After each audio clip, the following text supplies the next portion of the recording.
Hi, this is Gary, W0TM, also known as Woodham. For those of you who haven't, this is your first video of mine. W0TM are my ham radio call letters. So, in fact, if you just put W0TM into Google, you'll end up knowing far more about me than you ever want to know. So, uh, I'm not hard to find. Don't try and hide. I'm too well known over the years. I know I'm in trouble with an awful lot of people, and I don't give a darn. Country's in a mess. Everything's in a mess. I'm probably in a mess. One of the reasons I'm doing this so late at night, my wife's gone to bed. She hates to hear all the stuff that I come up with. So, new video. Freezephobia. Are you among the 90%? Freezephobia. Are you among the 90%? I watched an excellent SGT report, which I think is one of the very best channels on YouTube. If you're not subscribed to it, you're just nuts. You're missing out. SGT report. He also has a great website, sgtreport.com. The young man his name is Sean, S-E-A-N. It's all you really need to have. If you want to pick up today's news, subscribe to sgtreport.com and watch and subscribe to his channel, SGT Report, and boy, you'll find out a lot of stuff. Anyway, watching one of his videos, he was interviewing a good friend of mine from Miles Franklin, which is a coin or a gold and silver dealer, gold and silver, and watching it, I realized that boy, there is something basically. It's far more than wrong.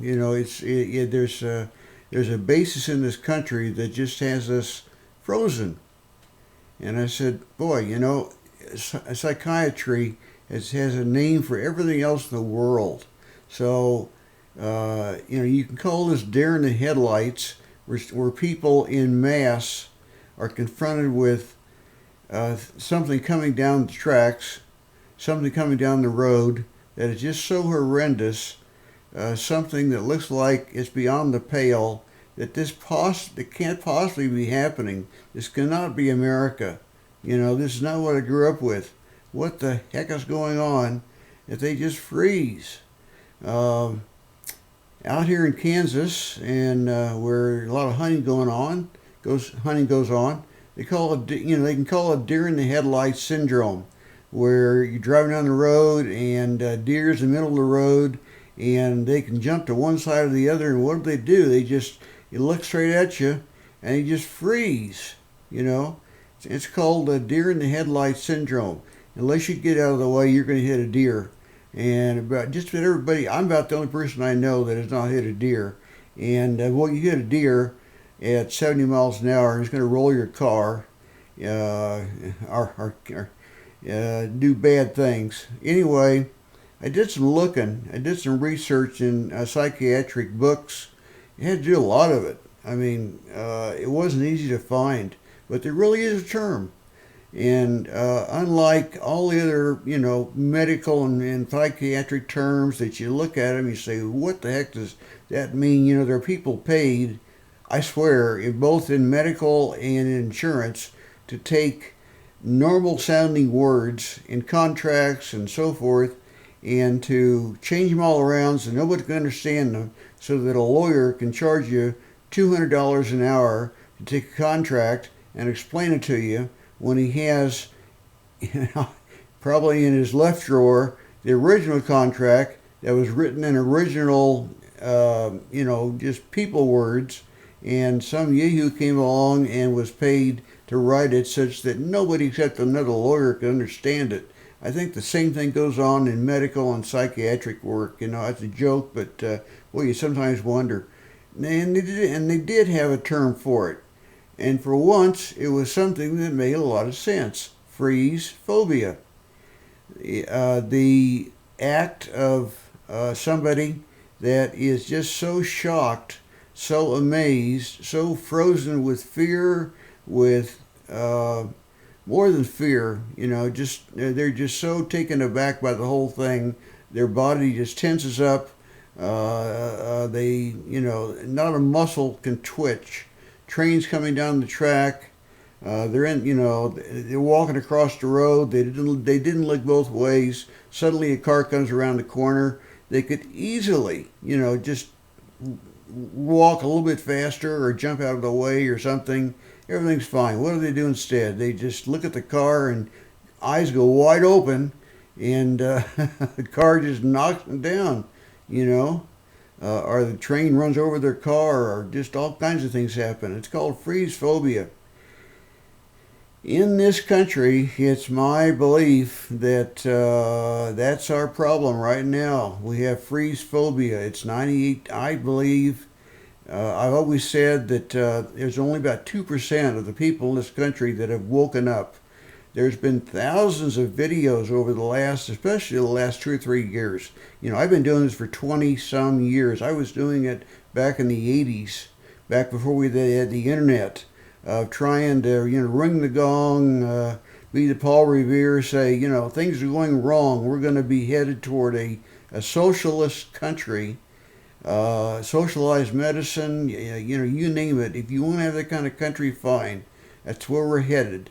People would laugh at me. If I talked too much, they would ignore me. They would sometimes get upset. They would call me paranoid. After a while, I lost enough friends that I just kind of decided to be quiet about it, and found a few people that agreed with me, and we had a nice little club, and I guess you call it a club, of we'd chat about stuff and say, boy, this is getting worse and worse. Last couple of years, people that I've lost touch with for like 20 years, have called me totally out of the blue, saying, "Oh, hi Gary, I haven't talked to you for a little while." I say, "Yeah, it's been like 1987." Oh yeah, it's been a long time. Sorry, I just things happen, lost touch. Anyway, I was just sitting there thinking about you, 25 years later, and thought I'd give you a call, to see how things are going. What's going on in your life and so forth, and we do chit chat for 10 minutes, and all of a sudden it boils down to the guy gets real quiet, or the gal or whoever, and says, all of a sudden blurts out, "Oh my God. I can't hold it back any longer. What the blank is going on? The country is falling apart. Things are happening. We've got a president that gave himself. He found some old dusty documents that Lincoln had, which is one of the reasons that that President Obama Lincoln is his God, just about. He has an entire library of books on Lincoln. I've read a lot of books about Lincoln, and Lincoln is not the man that our history books have taught us he was. Anyway, he came up with an executive order, and executive order was meant for the old days when it took legislators months to get back to Washington, D.C. to vote on laws. They couldn't wait that long to declare war. Somebody starts shooting at, lobbing, cannon fire into Washington, D.C. You can't wait 2 months for people to come in, from Illinois to vote on, let's declare war. You need to do something right now. Then they vote on later on. Well, right now, President Obama has executive orders. He's doing hundreds and hundreds and hundreds of them. Buried down in the innards of it says he can do secret executive orders, and he's done quite a few. A few of them have leaked out, and they're really scary. Really, really scary. One executive order that he granted himself was the right to basically kill anybody in the country that he wishes, or kill anybody in the world that he wishes. He just decides to do it, that there's a reason to do it. He doesn't need to justify it. He just pushes a button and it's done. There's a man by the name of John Brennan who The media gave him the name Murder Czar. And boy, Obama really got mad about that, but the name stuck. He's now being proposed to be the head of the CIA, which is extra scary. Anyway, it was his job to, on Obama's desk, he has several different CRTs behind him. One of them supposedly has a screen that at all times of the day or night has a dozen squares of drone missile video of cars, sometimes houses, down below, that in those there's a write-up showing what's in the car, what's in the house, typically a terrorist, and he can decide, hey, I'm going to go to dinner in about a half an hour, and I think I'll knock off a terrorist, Can he be that flip about it? I don't know. You sometimes wonder. And, pushes a button, the next thing you know, the car is blown up in a million pieces and body parts are seen flying, and you read in the paper the next day that they're patting themselves on the back for having destroyed some terrorist. Nowhere on it is that an 8-year-old boy, one of them happened last week that way, an 8-year-old boy half a block away was hit by the hood of a flying car and was killed. It's good, and they just call that collateral damage. It doesn't even hit the media. It's the alternative media that you see on the internet, but it doesn't hit the media. A president that gives himself the right to kill anybody that he wishes to, anytime, any place, for any reason or no reason, that is totally beyond the pale. I would spend 3 hours on here tonight talking about the things that have gone on in the last 3 or 4, 5 years, or even beyond that, including George Bush, who I voted for him, and I'm sorry I did. But nothing has been like since 2008. It's all out in the open. But what are we doing about it? Well, we're not doing much. What am I doing about it? Not very much at all. Should be doing something. Recently there's been things like Fast and Furious, where they took like 1,000 automatic submachine guns, moved to Mexico, and said, go kill these, just go start killing people.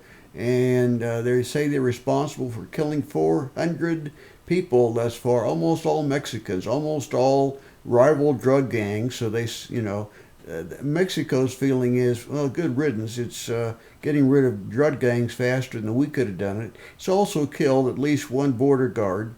One U.S. citizen border agent has been killed by a Fast and Furious gun.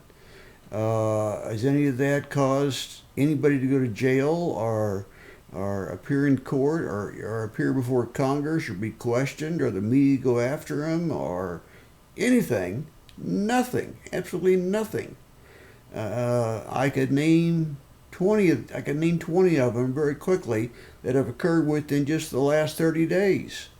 Nothing has happened. Nobody goes to jail. Things happen on Wall Street. This LIBOR scandal that if you're heavy into finance, which maybe I am, as much as a layman is, I understand it. That LIBOR scandal that 99% of people don't understand has cost the world trillions of dollars over the last 50, 60 years since LIBOR started fixing the interbank rates on mortgages and so on and so forth. You have flat been stolen from. That money has gone in the pockets of the Wall Street banksters, government, congressmen. Is there somebody left out there that's still honest? I sometimes really wonder. Every time I turn over a rock, I'm sure about somebody that, this guy's got to be honest. And then, somebody comes along and you say, well, nope, he wasn't honest either. Even like, for instance, even me doing videos like this, and those of you watching this who do your own videos, some of them being political videos, some of them ranting, talking about, this is terrible, we need to do something, and so forth. Personally, I've stopped doing those because I think, the 2% is all we're going to get to, and other than getting more people excited is not going to change anything. But anyway, those of you that are doing videos, have in the back of your mind, beyond the pale, this it couldn't possibly happen. But you think of it, that that there's somebody out there recording you right now, and someday far in the future, someday in the future, you'll be stuck in some room, and some guy, all dressed in black, will sitting there, and you'll have a light in your face, and then the guy will say, okay, well, let's watch all these videos, and then you can tell me why you think you should not be sent to Stalag number A, Section 4, FEMA camp just outside of what used to be called Denver, Colorado, for re-education, and then you can explain to us why that shouldn't happen. So let's watch these videos, and here we go. Push the button, and the next thing you know, I'm watching this video that you're watching right now, and then I watch the other 100 and some videos that I've done. You think, geez, it couldn't possibly happen. Well, how many times have I said, this can't possibly be happening? It's not going to happen. Well, the next 12 months, things are going to be happening that are going to go far beyond belief. I've even stopped making forecasts of things that are happening.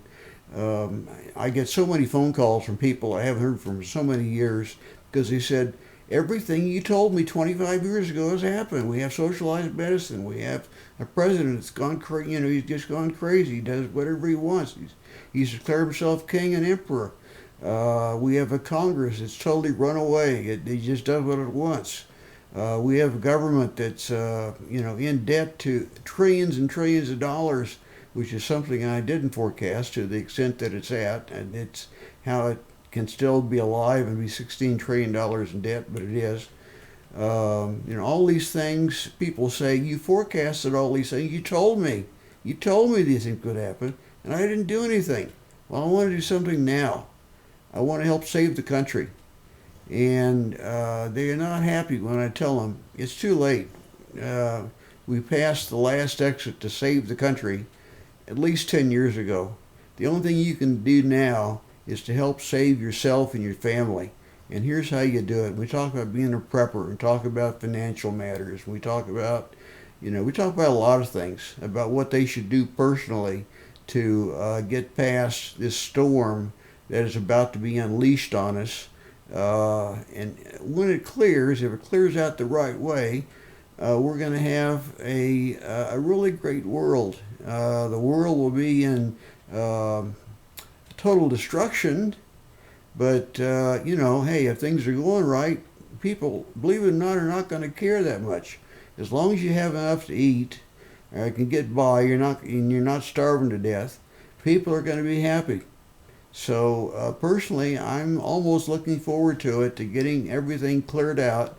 I may not live through it, but I'll know the people that are will be happy when it's all done.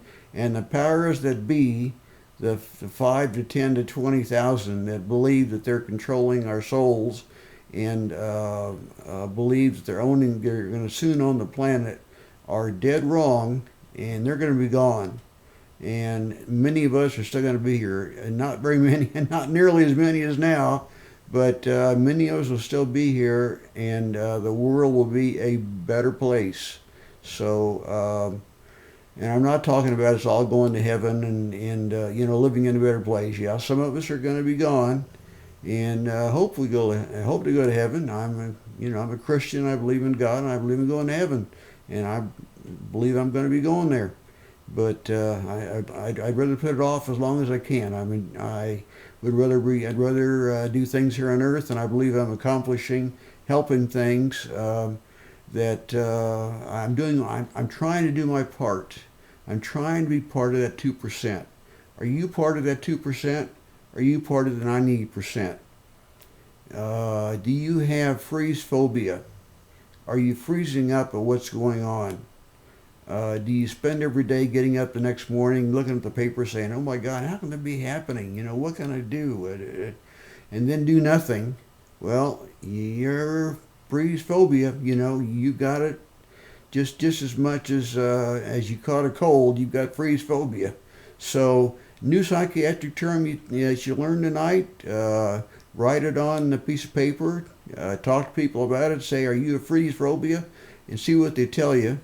Start out with your friends that are on your side that believe that what we're talking about right now, as opposed to trying to convert anybody. It's too late to convert anybody. All you're gonna do is make enemies. People that are not converted already, that have not woken up, they're not going to wake up. You're wasting your time talking to them.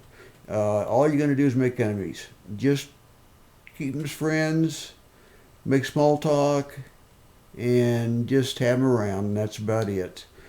Leave the serious discussions for the people that that are among the small percentage that have woken up and know that we're on the fast lane to hell. Uh, can't say any better way than that. So freezephobia, there you go. Write it down, and let me hit the right button here in a second. Be part of the 2%. If you're not, think about it. Do it. 2%. See you later. Take care. Bye.